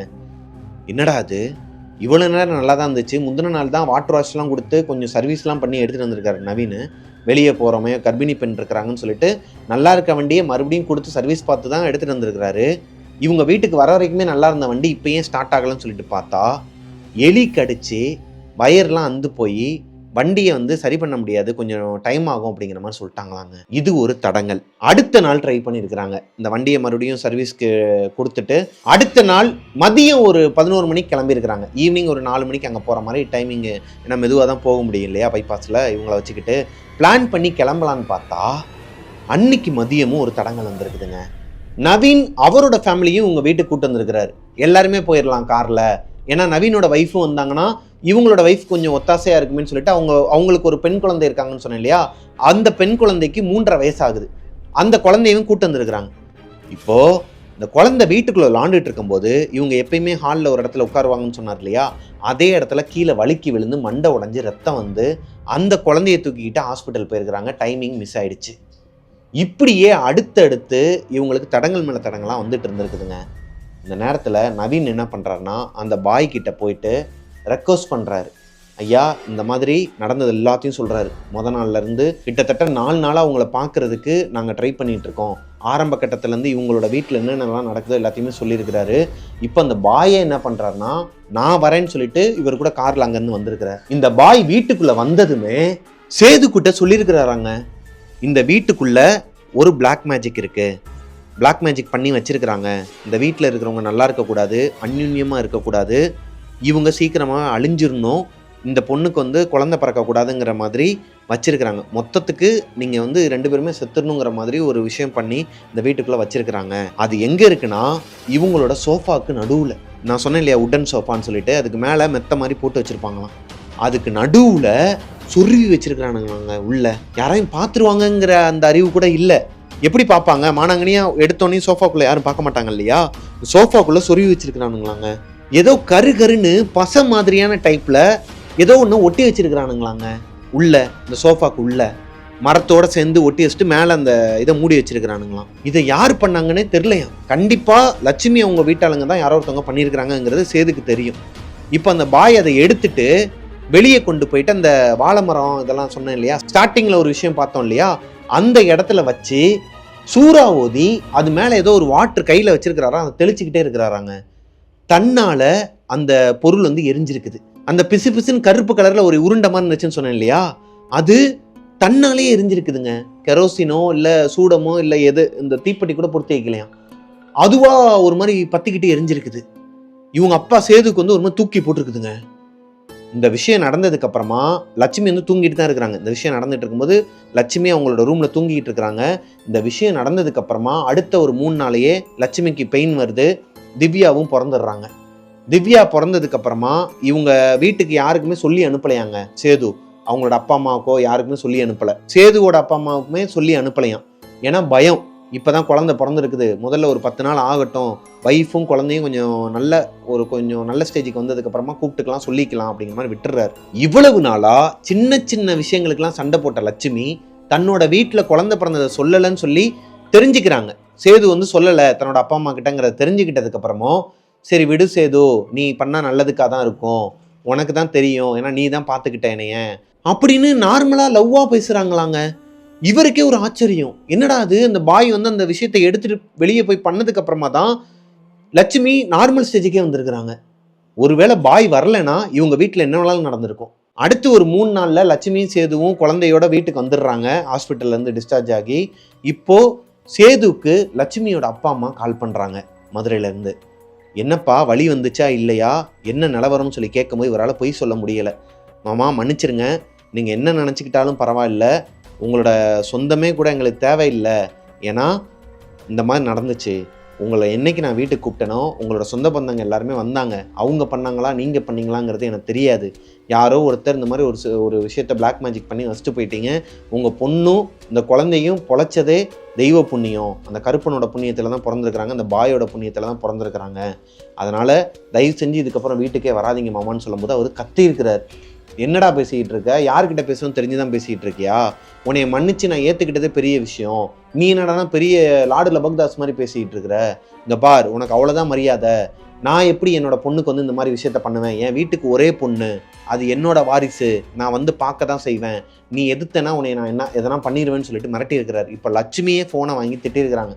பா உனக்கு நான் முக்கியம்னு நினச்சேன்னா, உனக்கு நான் உயிர்னு நினச்சேன்னா ஒரு மாதத்துக்கு இந்த வீட்டு பக்கமே வராத, என் குழந்தைய நான் கொஞ்சம் தேத்திக்கிறேன் அதுக்கப்புறமா வாங்க, ஏன்னா நீங்கள் வந்தீங்கன்னா சும்மா வர மாட்டீங்க, அங்காளி பங்காளிங்க சொந்த மந்தம்னு சொல்லி கட்டி அழுகிற ஆள் எல்லாரையும் கூப்பிட்டு வந்து பெருமை பித்தணும்னு நினைப்பீங்க. வீட்டுக்கு கூப்பிட்டு வந்துட்டு நீ பாட்டுக்கு போயிடுவ. ஆனால் நீ போனதுக்கப்புறம் இந்த மனுஷன் தான் கஷ்டப்படணும். இங்கே அதெல்லாம் இல்லைம்மா, ஒரு வார்த்தை என்கிட்ட சொல்லியிருக்கலாம்ல, இந்த மாதிரி இந்த பிளாக் மேஜிக் வச்சிருக்காங்க, நாங்கள் கஷ்டப்பட்டுட்டு இருக்கோம்னு சொன்னால் நாங்கள் வந்திருப்பேன்ல, எதுக்கு இன்னொருத்தனை கூப்பிட்டு வந்து அதை ஸ்ட்ராங் ஆக்குறதுக்கான்னு சொல்லிட்டு வார்த்தைவாதம் அப்படியே வளர்ந்துக்கிட்டே போயிருக்குதுங்க. ஒரு கட்டத்துக்கு மேலே லட்சுமி ஸ்ட்ரிக்டாக சொல்லிடுறாங்க யாருமே வரக்கூடாதுன்னு. லட்சுமியோட வீட்டுல இருந்து அடுத்த 2 வருஷத்துக்கு யாருமே வரலையாங்க. 2 வருஷம் இவங்களோட லைஃப் நல்லா போயிட்டு இருந்திருக்குது. இப்போ திவ்யாவுக்கு 2.5 வயசு ஆகுது. இந்த டைம்ல மறுபடியும் திவ்யாவோட அம்மா மாசமா இருக்கிறாங்க. 3 மாசம் பிரெக்னென்ட்டாம். இந்த டைம்ல அவங்க அப்பா அம்மா ஞாபகம் மறுபடியும் அவங்களுக்கு வருது. அவங்க அப்பா அம்மா கிட்ட மறுபடியும் சொல்றாங்க, சொல்ல வேண்டிய சூழ்நிலை வருது. மறுபடியும் அவங்க வீட்டாளுங்க எல்லாருமே உங்க வீட்டுக்கு வராங்க. யாரு, நம்ம சேது அவருக்கு தெரியாம. சேது ஊர்ல கிடையாது. இவங்க நவீன் அவர்கிட்ட சொல்லிட்டு அவங்க ஃபேமிலி கிட்ட சொல்லிட்டு அவர் வேலை விஷயமா வெளியூருக்கு போயிருக்கிறார். வரதுக்கு 2-3 நாள் ஆகும். கோயம்புத்தூர் சைடு போயிருக்கிறார். இந்த கேப்ல லட்சுமி அவங்க ஹஸ்பண்ட் கிட்ட கேட்காம கொள்ளாம அவங்களோட வீட்டாளுங்க எல்லாரையும் வீட்டுக்குள்ள விட்டு நல்லபடியா எல்லாரையும் அனுப்பி விட்டுருக்குறாங்க. அவங்க வந்துட்டு போனதுக்கான தடமே இல்லாத மாதிரி, அதாவது அவங்க வந்துட்டு போனதையே சேதுகிட்ட இருந்து மறைச்சிருக்கிறாங்க. இவங்க தங்கச்சியை, திவ்யாவோட தங்கச்சி இந்து இருக்காங்க இல்லையா, அவங்கள வயிற்றுல மாசமா இருக்கும்போது அவங்க அம்மாவுக்கு ஏகப்பட்ட அமானுஷ்யங்கள் நடந்திருக்குதுங்க. நைட்டு தூங்கிக்கிட்டு இருக்கும்போது கதவை போட்டு யாரோ உடைக்கிற மாதிரி சவுண்டு கேட்குமா. எந்திரிச்சு பார்த்தா அவங்க ஹஸ்பண்ட் சேது நல்லா தூங்கிட்டு தான் இருப்பாராம். ஆனா இவங்களுக்கு மட்டும் அந்த சத்தம் கேட்குமாங்க. இவங்களோட வாழைத்தோப்பு, அந்த பிளாக் கலர்ல அந்த பிளாக் மேஜிக் எடுத்துட்டு போய் எரிச்சார் இல்லையா பாய், அங்கனுக்குள்ள ஒரு கருப்பு உருவத்தை பார்த்துருக்குறாங்க. இவங்களோட வீட்டோட அமைப்பு எப்படி இருக்குன்னா, இது ஒரு தனி வீடுங்க. ஒரு பெரிய ஹால் இருக்கும். அதுல தான் அந்த சோஃபா, நான் சொன்னேன் இல்லையா, அந்த கார்பெட், டிவிலாம் இருக்கும். உள்ளுக்குள்ளேயே ஸ்டெப்ஸ் போகும், இந்த டியூப்ளெக்ஸ் ஹோம் மாதிரி. அதுல ஏறி போனா மேல 2 ரூம் இருக்கும். கீழே பேக் சைடில் ஒரு வாசல் இருக்கும், பின் கதவும்பாங்க இல்லையா, அந்த மாதிரி ஒரு பின் கதவு. அதுக்கு வெளியே போனால் ஒரு பெரிய தோட்டம், இந்த வாழை மரம், அப்புறம் நிறைய விஷயங்கள்லாம் வச்சுருப்பாங்களாம். அங்கே தான் பாத்திரங்கள் வருது எல்லாமே. ஸோ இவங்களோட ரூம்ல இருந்து பார்த்தா பேக் சைடு இந்த வாழைத்தோப்பு தெரியுமாங்க. அங்கே ஒரு கருப்பு உருவம் நின்றுக்கிட்டு இவங்கள மேலேருந்து கீழே வான்னு சொல்லி கூப்பிட்டுக்கிட்டே இருக்குமா. முதல்ல ஹாலுக்கு தான் வருவாங்க இல்லையா, இப்போ பின்னாடி போவாங்களாம். பேக் சைடு கதவை திறந்துட்டு பின்னாடி போய் உட்காந்துருப்பாங்களாம். இது எதுவுமே சேதுக்கு தெரியாதாங்க. சேது டிஸ்டர்ப் ஆகி எந்திரிக்கலை, இவங்க வாழ்க்கையில் என்ன நடந்துட்டு இருக்கு எதுவுமே தெரியாது. ஒரு நாள் சேது நல்லா தூங்கிட்டு இருக்கும்போது மிட்-நைட் 1 மணி இருக்குமாங்க. இந்த டைம்ல இந்த மாதிரி ஒரு அழுகுரல் கேட்டிருக்குது. இவர் எந்திரிச்சு பார்த்தவரு டக்குன்னு பதட்டமாகறாரு. பக்கத்துல தன்னோட மனைவி லட்சுமி இல்ல. 8.5 மாசம், கிட்டத்தட்ட நிறமாச கர்ப்பிணி லட்சுமி. இந்த நேரத்துல எங்க போனா எதனால அழுகுறான்னு சொல்லிட்டு எந்திரிச்சு ஓடி வந்திருக்கிறாருங்க. கீழே ஹாலில் பார்த்துருக்கிறாரு, அங்க லட்சுமி இல்ல. பின்னாடி அந்த கதவுக்கு பின்னாடி தான் சவுண்ட் வந்துகிட்டு இருக்கு, அழுகிற மாதிரி. என்னடான்னு சொல்லிட்டு மெதுவா நடந்து போறாரு. இப்பதான் டைம் பார்க்கறாரு, 1:15 ஆகுது. மிட்-நைட் 1:15க்கு எதனால வாழைத்தோப்புக்கு, அதாவது இந்த பேக் சைடு கதவை திறந்துட்டு 8.5 மாச கர்ப்பிணி அழுதுகிட்டு இருக்கணும். இவருக்கு ஒரு மாதிரி பதட்டமாகி வேர்த்து கொட்ட ஆரம்பிக்குதுங்க. மறுபடியும் இவங்களோட வாழ்க்கையில எதனா ஒரு தப்பு நடக்குதா. திவ்யா மேலே படுத்து தூங்கிட்டு இருக்கிறாங்க, இவங்க ரூம்ல தான் படுத்து தூங்கிட்டு இருக்கிறாங்க. மெதுவாக போயிருக்கிறாருங்க. வெளியே போய் பார்த்தா தலைவிரி கோலமா உட்காந்துக்கிட்டு அழுதுகிட்டு இருக்கிறாங்களாங்க. இப்படியே மண்டைய ஆட்டி அழுதுகிட்டு இருக்கிறாங்களாம் லட்சுமி. குழந்தைங்க பார்த்தீங்கன்னா இந்த சீனை அப்படியே அவாய்ட் பண்ணிடுங்க. இப்போ அவங்க பேரண்ட்ஸ் வந்து காட்டிக்கிட்டு இருக்கீங்க, குழந்தைங்க பார்த்துட்டு இருக்கிறாங்கன்னா தயவு செஞ்சு இந்த சீனை ஒரு 2 நிமிஷத்துக்கு ஸ்கிப் பண்ணிடுங்க. இப்போயே நான் முன்னாடியே சொல்லிடுறேன். கீழே ஃபுல்லாக பிளட்டாங்க. இந்த பாத்திரம் கழுவாங்க இல்லையா, உட்காந்து இந்த பாத்திரம் கழுவுற இடத்துல உட்காந்து தான் அழுதுகிட்டு இருக்கிறாங்க லட்சுமி. ஒரு மாதிரி ரொம்ப கோரமாக அழுகிறாங்க. டபுள் வாய்ஸாக கேட்டிருக்குது. ஒரு ஆம்பளை வாய்ஸும் பொம்பளை வாய்ஸும் சேர்ந்து கேட்டால் எப்படி இருக்கும், அந்த டோனில் அழுதுகிட்டே தலையை ஆட்டிக்கிட்டே கீழே அப்படியே பிளட்டு போயிட்டு இருக்குதாங்க. அவங்க 8.5 மாச கர்ப்பிணி. அபார்ஷன் ஆகி பிளட் ஃபுல்லா அப்படியே போய்கிட்டு இருக்குதாங்க. அந்த இடம் ஃபுல்லா பிளட் தான். கையில குழந்தைய எடுத்துக்கிட்டு, கையில தான் உங்க குழந்தை இருக்குதான், இந்த குழந்தைய அப்படியே ஆட்டிக்கிட்டே, கையில வச்சு ஆட்டிக்கிட்டே, தொப்புள் கொடியோட ரொம்ப விகாரமா ஏதோ பேசுறாங்களாம், அழுகுறாங்களாம். நான் தான் உன்னை கொன்னுட்டேனா, சரி ஓகே நீ செத்துட்டல, ஓகே விடு, இதுக்கப்புறம் வந்து இந்த வீட்டில் யாருமே நல்லபடியாக இருக்க முடியாது, எல்லாரையுமே நான் கொன்றுறேன், அப்படி இப்படின்னு என்னென்னமோ பேசிட்டு இருக்கிறாங்களாம். லட்சுமின்னு சொல்லிட்டு கத்திருக்கிறாரு. இவரால் ஒரு கட்டத்துக்கு மேலே அதை பார்க்க முடியல. எப்படிங்க இருக்கும், தன்னோட குழந்தை தன்னோட மனைவி வந்து கையில் எடுத்து வச்சுக்கிட்டு பிளட்டோட அந்த இடமே ஒரு மாதிரி மயான அமைதியாக, நைட் நேரம் கிராமத்தில் ஒரு 1:15 இந்த சம்பவம் நடந்துச்சுன்னா அந்த மனுஷனுக்கு எப்படிங்க இருக்கும்? கத்தி அழுகவும் இல்லை, மேலே வேற அந்த ஒரு குழந்தை தூங்கிட்டு இருக்கு, திவ்யா கீழே வந்து பார்த்துட்டாங்கன்னா ஒன்றுமே பண்ண முடியாது. அவங்களுக்கு எதனா ஆயிடுச்சுன்னா இவர் தான் பார்த்துக்கணுங்கிறனால லட்சுமி மேல கையை வச்சிருக்கிறாருங்க. கையை வைக்கும் போது வீட்டுக்குள்ள ஒரு கதறல் சத்தம் கேட்குது. வீட்டுக்குள்ள ஒரு கதறல் சத்தம் கேட்குது. என்னடான்னு சொல்லிட்டு டக்குன்னு திரும்பி பார்த்துருக்கிறாரு. திரும்பி பார்த்துட்டு ஒரு ஃபிராக்ஷன் ஆஃப் த செகண்டாங்க இங்கிட்டு திரும்பி பார்த்தா கீழே உட்காந்து இந்த லட்சுமியை காணும். கையில குழந்தை வச்சுக்கிட்டு அங்க அந்த இடமே ரத்தமா இருந்துச்சு இல்லையா, அங்க அந்த ரத்தமும் இல்லை, குழந்தையும் இல்லை, லட்சுமியும் இல்லை, வெறும் எம்டியா இருக்குதான். இவருக்கு ஒரு மாதிரி தூக்கி போட்டுருக்குதுங்க. லட்சுமியோட குரல் இவரோட வீட்டுக்குள்ள கேட்குது. வேமா ஓடி போய் பார்த்தா கிச்சனுக்குள்ள உட்காந்து அழுதுகிட்டு இருக்கிறாங்களாம் லட்சுமி. என்னமாச்சுன்னு சொல்லி கேட்டா அவங்க முதல்ல சொன்னாங்க இல்லையா, எனக்கு ஒரு கனவு வந்துச்சுங்க, யாரோ ஒருத்தவங்க என்னை கீழே கூப்பிட்ற இருந்துச்சு, அதுல ஒரு கருப்பு உருவம் என்னைய மாதிரியே மாசமா இருந்துச்சு, அது என்னை கீழே கூப்பிட்டு இங்க வான்னு சொல்லி இந்த கத்தியை எடுத்துக்கோ, கையில எடுத்துக்கோன்னு சொல்லிட்டு என்னைய பண்ணக்கூடாத ஒரு விஷயத்த பண்ண சொல்லுச்சு, வயிற்றுல அந்த குழந்தைய எடுத்து குன்று அப்படிங்கிற மாதிரி என்னை வந்து தூண்டுச்சு, நான் வந்து கீழே வந்தேங்க, கையில கத்தி வச்சிருக்கிறாங்களாம் லட்சுமி. இவருக்கு ஒரு மாதிரி தூக்கி போட்டிருக்குதுங்க. எந்த சாமி புண்ணியமோ தெரியலையாங்க. இந்து பிறந்தது ஒரு பெரிய விஷயம். ஃபர்ஸ்ட் திவ்யாவுக்கு நடந்ததை விட இந்த குழந்தைக்கு, இவங்க தங்கச்சி திவ்யாவுக்கு நடந்தது ரொம்ப கொடூரமான ஒரு செயலாங்க. ஜஸ்ட் மிஸ் ஆன். இன்னைக்கு நைட்டு இவர் வேண்டாத சாமியே கிடையாதான், ஏதோ ஒரு புண்ணியம் பண்ணியிருக்கிறோம், அதனால தான் என்னோட குழந்தைய என்னோட பொண்டாட்டியும் தப்பிச்சிருக்கிறாங்க. ஒருவேளை இவரை வெளியே வர வச்ச அந்த ஆத்மா பின்னாடி அந்த ஆத்மாவை பார்த்துட்டு இருந்தார் இல்லையா, அந்த நேரத்தில் இவங்க ஒய்ஃபை என்ன வேணாலும் பண்ணியிருக்கலாம், என்ன வேணாலும் நடந்திருக்கலாம். ஆனால் அவங்க அதை பண்ணலை. கத்தி அழுது என்னமாச்சுன்னு சொல்லி கேட்கும்போது கையில் கத்தி எடுத்து நான் வயிற்றுல வச்சுட்டு இருக்கும்போது பின்னாடி இருந்து யாரோ ஒருத்தர் அரட்டுற சவுண்டு கேட்டிருக்கு, அப்படின்ட்டு ஒரு சவுண்டு கேட்டிருக்குதுங்க. சுருட்டு ஸ்மெல் வந்துருக்குது இவங்க வீட்டுக்குள்ள. அதாவது இந்த கனவுல இந்த கருப்பு உருவம் நின்றுட்டு இருக்கும்போது ஒரு மாதிரி சுருட்டு ஸ்மெல் வந்துருக்குது. நாயெல்லாம் கத்தி இருக்குதுங்க. ஒரே ஒரு வேட்டை நாய் மட்டும் பயங்கரமா கத்துச்சுன்னா எப்படி இருக்குமோ அந்த அளவுக்கு பயங்கரமா ஒரு சத்தம் கேட்டிருக்குது. இந்த சுருட்டு ஸ்மெல் வந்துருக்குது. யாரோ ஒருத்தர் அரட்டுன சவுண்டுல தான் இவங்க தண்ணிலேயே அறிஞ்சிருக்கிறாங்க. அந்த ஒரு மாயையிலேருந்து வெளியே வந்திருக்கிறாங்க டக்குன்னு. இது வந்து வேற யாரும் கிடையாதுங்க, 18ஆம் படி கருப்புசாமி. சபரிமலையை விட்டு வெளியே வா.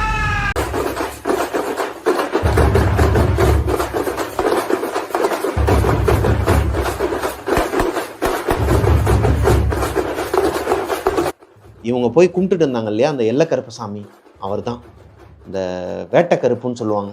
இந்த வேட்டைக்கருப்பு மட்டும் அன்னைக்கு அவங்களோட கனவுல வந்து டிஸ்டர்ப் பண்ணி அவங்கள அதுலேருந்து டிஸ்ட்ராக்ட் பண்ணலன்னா அன்னைக்கு அவங்களோட குழந்தையன்னு கிடையாது, லட்சுமியே உயிரோடு இருந்திருக்க மாட்டாங்களாங்க.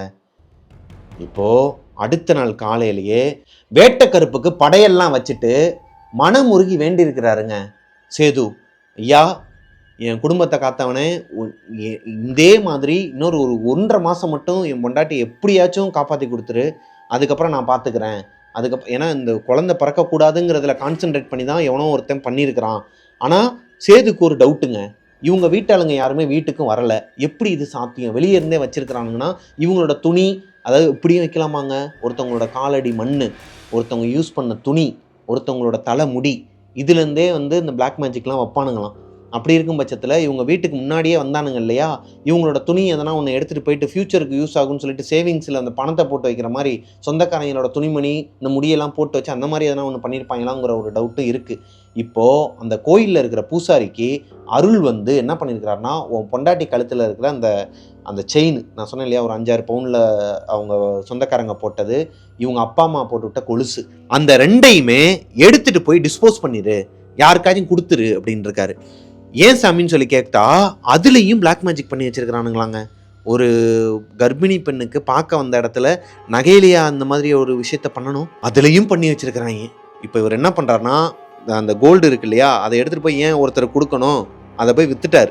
அதை விற்று இவங்களோட டெலிவரிக்கு யூஸ் ஆகுமே அவங்களோட ஒய்ஃபுக்கு, இல்லை அடுத்து வேறு எதுக்காக யூஸ் ஆகும்னு சொல்லிட்டு அதை வித்துடுறாரு. விற்றுட்டு காசை வாங்கிடுறாரு, வெள்ளி கொலுசையும் வித்துடுறாரு. இப்போது இந்த 2 விஷயத்தையும் இந்த பூசாரி சொன்னதுக்கப்புறமா இந்த 2 விஷயத்தையும் பண்ணதுக்கப்புறமா தான் அவங்க கொஞ்சம் நார்மலாகவே பிஹேவ் பண்ணியிருக்கிறாங்க. இருந்தாலும் அவங்களுக்கு அடிக்கடி கெட்ட கெட்ட கனவுலாம் வருமாங்க. செத்து பொழைச்சி தான் இந்துவையும் பெற்றெடுத்துருக்குறாங்க அவங்க அம்மா. ஆனால் துரதிர்ஷ்ட விதமாக இது யதார்த்தமாக நடந்துச்சா, இல்லை அவங்க வீட்டாளுங்க வந்து அந்த பொண்ணுக்கு பிளாக் மேஜிக் பண்ணனால அந்த எஃபெக்ட்னாலையான்னு தெரில, லட்சுமி இறந்துடுறாங்க. லட்சுமியை சேது இழந்துட்டாரு. எவ்வளவு தான் காப்பாற்ற முயற்சி பண்ணாலும் சேதுவால் அவங்களோட மனைவியை காப்பாற்ற முடியலை. இது ரொம்ப ஒரு சேடான ஒரு ஸ்டோரி தாங்க. என்னன்னா இவங்க எனக்கே ஒரு மாதிரி இருந்துச்சு இதை கேட்கும்போது. ஒன்றுமே இல்லாமல் ஜீரோவில் தான் இவங்களோட வாழ்க்கையை ஆரம்பிச்சிருக்கிறாங்க. இவங்களோட அப்பா அம்மாவும் அவங்களுக்கு ஹெல்ப் பண்ணல, அவங்களோட அப்பா அம்மாவும் ஹெல்ப் பண்ணல. இவங்களோட லைஃப்பை இவங்க வாழ்கிறதுக்கு ட்ரை பண்ணி எல்லாமே முடிச்சுட்டு இவங்களோட லைஃப்பை வாழ ஆரம்பிக்கும் போது இவங்களோட மனைவி அவர் கூட இல்லாத இந்த ஒரு வருத்தம் ரொம்பவே மனசு நொந்து போய் ரொம்பவே பாதிக்கப்பட்டு வாழ்க்கையே வெறுத்து போயிருக்கிறாருங்க. இருந்தாலும் 2 பொண்ணுங்க, திவ்யா, இந்து, இவங்க 2 பேருக்காக நம்ம வாழணும், இவங்களை வந்து நல்லா பார்த்துக்கணும். திவ்யா, இந்து இவங்க 2 பேரோட முகத்தில் தன்னோட மனைவி லட்சுமியை பார்க்குறாரு. லட்சுமி இருந்திருந்தா எவ்வளோக்கு எவ்வளோ நல்லா பார்த்துப்பாங்களோ அதை விட டபுள் மடங்கு 3 மடங்கு தன்னோட பொண்ணுங்களை நல்லா பார்த்துக்கணும், நல்லா வளர்க்கணும், அவங்கள எங்கேயாச்சும் நல்ல ஒரு இடத்துல கரை சேர்க்கணுங்கிறது மட்டும்தான் சேதுவோட குறிக்கோளாக இருந்திருக்குதுங்க. இதுக்கப்புறம் இந்த ஸ்டோரி இதோட முடியலை, இன்னுமே இருக்குது. இது வரைக்கும் தான் எனக்கு ஸ்டோரி அனுப்பியிருக்கிறாங்க திவ்யா. இந்த ஸ்டோரி வந்து இன்னும் முடியலைங்க. இந்த ஸ்டோரி இப்போ தான் ஆரம்பிக்கவே செய்யுது. இதுக்கப்புறம் தான் பெரிய பெரிய விஷயங்கள்லாம் அவங்களோட வீட்டில் நடந்திருக்குது. இவங்க அம்மா இறந்ததுக்கப்புறமா அவங்க வீட்டாளுங்க சும்மா இல்லை. ஸ்டார்டிங்கில் நம்ம பார்த்தோம் இல்லையா, ஒரு சீன் வந்து உங்களுக்கு நான் எக்ஸ்பிளைன் பண்ணியிருப்பேன். இந்த ஒன்று மட்டும்தான் அவங்க என்கிட்ட ஸ்டார்டிங்கில் சொன்னாங்க. ஆனால் அதுக்கப்புறம் அவங்க அம்மாவுக்கு நடந்த இந்த விஷயத்தை தான் ஃபுல்லாக என்கிட்ட சொல்லியிருந்தாங்க. அதுக்குள்ளே அவங்க வந்து இப்போ ஜாப்பில் இருக்கிறாங்க. ஆக்சுவலாக திவ்யாவுக்கு கல்யாணமாகி 3 குழந்தைங்க இருக்கிறாங்க. அவங்க ஒரு ஜாப்பில் இருக்கிறாங்க, சென்னையில் தான் இருக்கிறாங்க. அவங்க அந்த ஜாப்பில் கொஞ்சம் பிஸியாக இருக்கிற காரணத்தினால ஃப்ரீ ஆகிட்டு நானே உங்களுக்கு அனுப்புகிறேனே, கண்டிப்பாக அனுப்புவேன், இதோட முடியலை, இதுக்கப்புறம் தான் ஆரம்பிக்குது கதையே அப்படிங்கிற மாதிரி சொல்லியிருந்தாங்க. உங்களோட சேர்ந்து நானுமே இந்த கதைக்கு வெயிட் பண்ணுறேன். இந்த ஸ்டோரி உங்களுக்கு பிடிச்சிருக்குன்னு நம்புகிறேன். அவங்க என்கிட்ட சொன்னதை என்னோட ஸ்டைலில் நான் உங்கள்கிட்ட நரேட் பண்ணிட்டேன். உங்களுக்கு பிடிச்சிருக்கும் பட்சத்தில் லைக் பண்ணிடுங்க. உங்களோட வீட்லேயும் இதே மாதிரி பிளாக் மேஜிக்கால் எதனா அஃபெக்ட் ஆகிருக்குது, நான் ஸ்டார்டிங்லேயே சொன்னேன் இல்லையா உங்களுக்கு இந்த பிளாக் மேஜிக்கை பற்றி சில விஷயங்கள்லாம் சொல்கிறேன்னு, அதை 2-3 விஷயங்கள் உள்ளேயே சொல்லியிருப்பேன். இந்த கதையை நான் ஃபுல்ஃபில்லாக சொல்லிவிட்டு அடுத்த பார்ட் 2ல் வந்துட்டு நான் தெளிவாக சொல்கிறேன். எப்படி வந்து நம்ம வீட்டுக்குள்ளே ஒரு பிளாக் மேஜிக் இருக்குது, அதை எப்படி நம்ம கண்டுபிடிக்கிறது, அதை எப்படி கையாளுறது, அதுலேருந்து எப்படி நம்மளை தற்காத்து கொள்வது அப்படிங்கிறதுலாம் சின்ன சின்ன விஷயங்கள்லாம் எனக்கு தெரியுங்க. ஸோ அதை நான் உங்களுக்கு சொல்கிறேன். நான் பார்த்தது, நான் படித்தது, நான் தெரிஞ்சுக்கிட்டதை நான் உங்ககிட்ட அடுத்த பார்ட்டில் ஷேர் பண்ணுறேன். இந்த வீடியோ உங்களோட ஃப்ரெண்ட்ஸ் அண்ட் ஃபேமிலிக்கு யாருக்காச்சும் யூஸ்ஃபுல்லாக இருக்கும்னு நினச்சிங்கன்னா அவங்களுக்கு இந்த வீடியோவை ஷேர் பண்ணி விட்டுருங்க. சேனலை சப்ஸ்கிரைப் பண்ணிடுங்க, பக்கத்தில் இருக்க பெல் ஐக்கானை தட்டி விட்டுருங்க. உங்களோட லைஃப்லேயும் இதே மாதிரி எதனா ஒரு அமானுஷத்தில் நீங்கள் மாட்டிருக்கீங்க, அதை என்கிட்ட ஷேர் பண்ணணும்னு நினச்சிங்கன்னா பிரபாகரன் அஃபிஷியல் மிஸ்டர் பிரபாகரன்கிற இன்ஸ்டாகிராம் ஐடிக்கு வந்து எனக்கு இன்பாக்ஸ் பண்ணுங்கள். ஸோ நெக்ஸ்ட் பார்ட்டில் உங்களை மீட் பண்ணுற வரைக்கும் பாய்.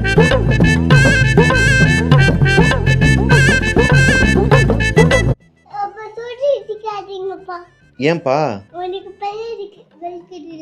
ஐயோ சரிங்க வாங்க. என்ன அப்பா மேலே உனக்கு இவ்வளோ பாசம் வராதே, எதுக்கு வந்துச்சு? என்ன சொன்ன சொல்லு, என்ன இருக்கா சொல்லு. அப்பா நீ பேசாத, உனக்கு பல்லுதான் இருந்துச்சு.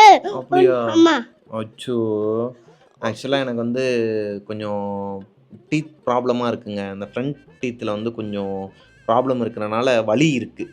இந்த வலிக்கு மண்டே தான் வர சொல்லியிருக்கிறாங்க. நீங்கள் வந்து கொஞ்சம் நல்லா ரெஸ்ட் எடுங்க அப்படின்னு சொல்லிட்டு பெயின் கில்லர்லாம் கொடுத்தாங்க. இருந்தாலுமே என்னால் பெயின் தாங்க முடியல. ரூட் கனல் தான் பண்ணணும் அப்படிங்கிற மாதிரி சொல்லியிருக்காரு டாக்டர். அதனால் வேணாம், ஸ்டோரி எடுக்க வேண்டாம் தான் இருந்தேன். ஆனால் ஒரு 3 நாள் வந்து நம்மளால் ஸ்டோரி போடாமல் இருக்கணும், அது எப்படியாச்சும் உட்காந்து எடுத்துலாம் சொல்லிட்டு. எத்தனை தடவையா கேட்ப? தூக்கம் வருதா உனக்கு? அங்க போடுமா மாலுக்கு வீதி மாலு, வாங்க போலாம் வீட்டுக்குள்ள, வாங்க வீட்டுக்குள்ள வாங்க.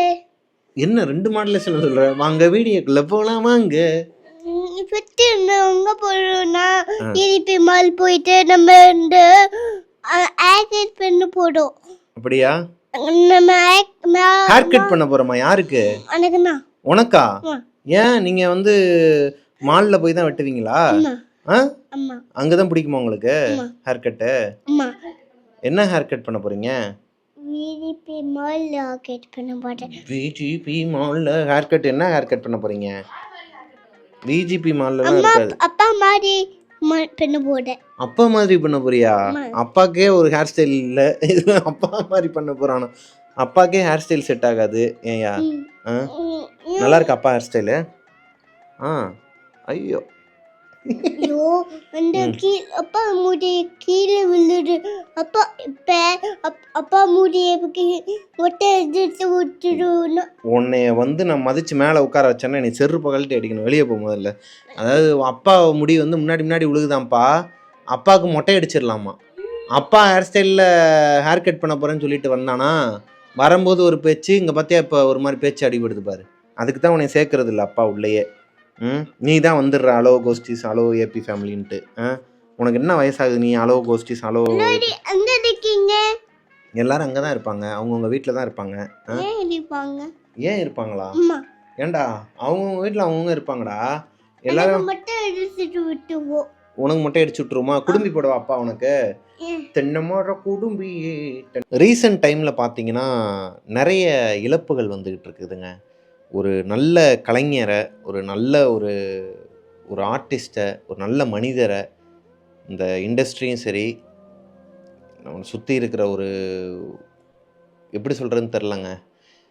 ரோபோ சங்கர் அண்ணன் அவர்கள், அவரோட இறப்பை பற்றி நீங்கள் எல்லாருமே இப்போ கேள்விப்பட்டிருப்பீங்க. ரொம்ப உடல்நலக்குறைவுனால ஹாஸ்பிட்டலில் அட்மிட் பண்ணி சிகிச்சை பலனின்றி இறந்துட்டார் அப்படிங்கிறது எல்லாருக்குமே தெரிஞ்சிருக்கும். நாங்கள் போனோம், அவரோட இறப்புக்கு போயிருந்தோம்.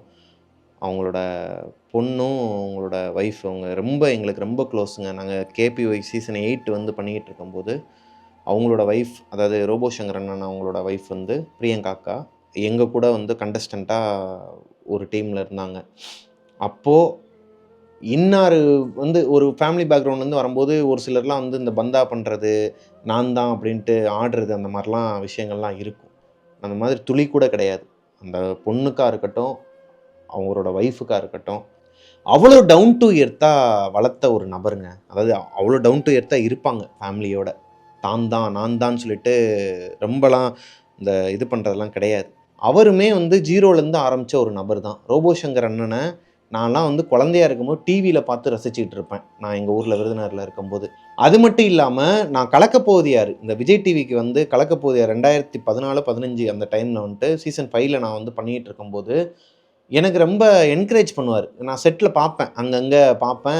இவங்கெல்லாம் டிவியில் பார்த்த ஒரு நபரை நம்ம நேரில் பார்க்கும்போது, அண்ணன் நான் உங்களை டிவியில் பார்த்துருக்கேனே, ரொம்ப பிடிக்கணும் அப்படின்னு சொல்லும்போது, அங்கே இருக்கிற ஒரு சிலர்லாம் இருப்பாங்க. அவங்கெல்லாம் என்ன பண்ணுவாங்கன்னா அப்படியே திமிர அந்த சத்தாப்புக்கேன்னு வந்துட்டு இப்படியாப்பான்னு சொல்லிட்டு போயிடுவாங்க. ஏன்னா இவராக இருக்கட்டும், வடிவேல் பாலாஜி அண்ணனாக இருக்கட்டும், அமுதவாணன் அண்ணனாக இருக்கட்டும், இவங்கெல்லாம் வந்துட்டு ரொம்பவே ஒரு டவுன் டு எர்த்து தாங்க. அப்போத்துலேருந்து அதுக்கப்புறம் நம்ம ட்ராவல் பண்ணி, அவங்களோட ஃபேமிலியோட ட்ராவல் பண்ணி, அதுக்கப்புறம் எவ்வளோ விஷயங்களை கடந்து வந்துட்டோம். இப்போ இந்த ஒரு இழப்பு, நல்ல ஒரு மனுஷன், நல்லா இருந்தார்.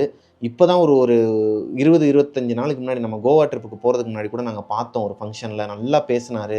நம்மளோட வீட்டில் வந்து இப்போது குழந்தை வயிற்றில் அபாஷனான அந்த 2வது குழந்தைக்கு அந்த விஷயம் தெரிஞ்சு எனக்கு அவ்வளோ விஷயங்கள்லாம் சொன்னார். ஆறுதலாக அவ்வளோ வார்த்தைகள் சொன்னார். இல்லைடா, எவ்வளவோ பார்க்க வேண்டியது இருக்குடா தம்பி, இதெல்லாம் வந்து ஒன்றுமே கிடையாதுடா அப்படி இப்படின்னு சொல்லிட்டு எனக்கு அவ்வளோ மோட்டிவேஷன் கொடுத்தாரு. அப்பேற்பட்ட ஒரு நபர் அடுத்த ஒரு 22 நாளில் இறந்துட்டாருங்கிற விஷயத்தை கேட்கும்போது என்னால் உண்மையாகவே தாங்கிக்க முடியலைங்க. இது ஒரு மிகப்பெரிய ஒரு இழப்பு தான். ஸோ இதுக்கு மேலே என்ன சொல்லன்னு தெரிலங்க. நல்ல மனிதரை இழந்த ஒரு ஃபீல். அவரோட ஆத்மா சாந்தி அடையட்டும். Rest in peace Anna.